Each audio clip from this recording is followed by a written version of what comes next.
ದಲಿತ ಸಂಘಟನೆಗಳು ಬಿಜೆಪಿಯ ಅವರೊಂದಿಗೆ ಕೈ ಜೋಡಿಸಿ ಹೋರಾಟ ಮಾಡ್ತಾ ಇರೋದು ಯಾಕೆ ಅನ್ನೋ ಒಂದು ಪ್ರಶ್ನೆ ಉದ್ಭವಿಸಿದ್ರೆ ಅದಕ್ಕೊಂದು ಸ್ಪಷ್ಟವಾದ ಉತ್ತರ ಕೊಡ್ತೀವಿ.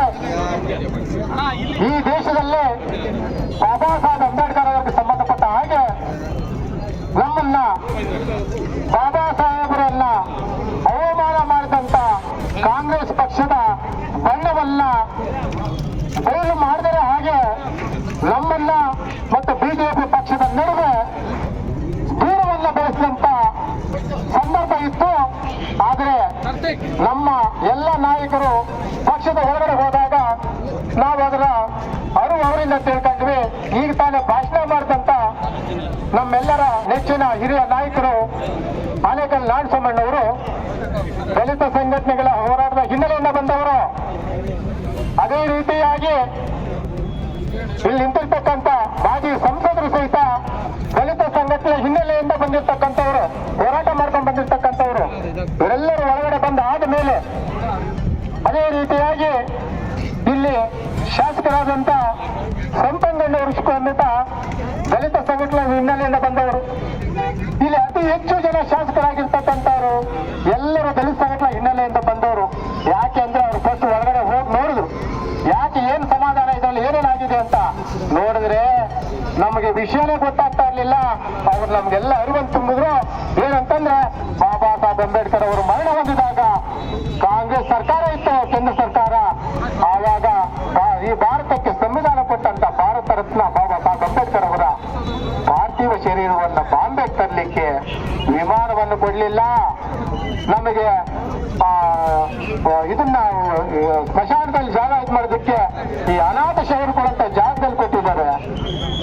ಮತ್ತೆ ಏನು ಪಂಚವಾರ್ಷಿಕ ಇದು ಪಂಚತೀರ್ಥ ಅಂತ ಹೇಳಿ ಬಾಬಾ ಸಾಹೇಬ್ ಅಂಬೇಡ್ಕರ್ ಅವರಿಗೆ ಸಂಬಂಧಪಟ್ಟ ಹಾಗೆ ಎಲ್ಲ ಅಭಿವೃದ್ಧಿ ಮಾಡಿದ್ದಾರೆ.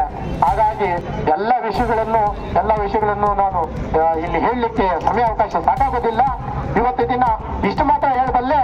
ಈ ಒಂದು ಬೃಹತ್ ಪ್ರತಿಭಟನಾ ಕಾರ್ಯಕ್ರಮ ಸಾಂಕೇತಿಕವಾಗಿ ಎಲ್ಲ ದಲಿತ ಸಂಘಟನೆಗಳ ಮುಖಂಡರುಗಳು ಕಾರ್ಯಕರ್ತರು ಸೇರಿ ಬಿಜೆಪಿ ಅವರೆಂದು ಚರ್ಚಿಸಿದ್ರೆ ಮುಂದೆ ನಡೀತಕ್ಕಂಥ ಬಜೆಟ್ ಅಲ್ಲಿ ಏನು ಮುಖ್ಯವಾದ ಈ ವಿಷಯ, ವಿಶೇಷ ಘಟ ಯೋಜನೆ ಅಡಿಯಲ್ಲಿ ಇರ್ತಕ್ಕಂಥ ನಮ್ಮ ಹಣವನ್ನ, ನಮಗೆ ಮೀಸಲಿರ್ತಕ್ಕಂಥ ಹಣವನ್ನ ದುರ್ಬಳಕೆ ಮಾಡಿಕೊಂಡು ಗ್ಯಾರಂಟಿ ಯೋಜನೆಗೆ ಹಾಕಿ ನಮ್ಮ ಅಭಿವೃದ್ಧಿ ಕುಂಠಿತ ಆಗೋಗಿದೆ.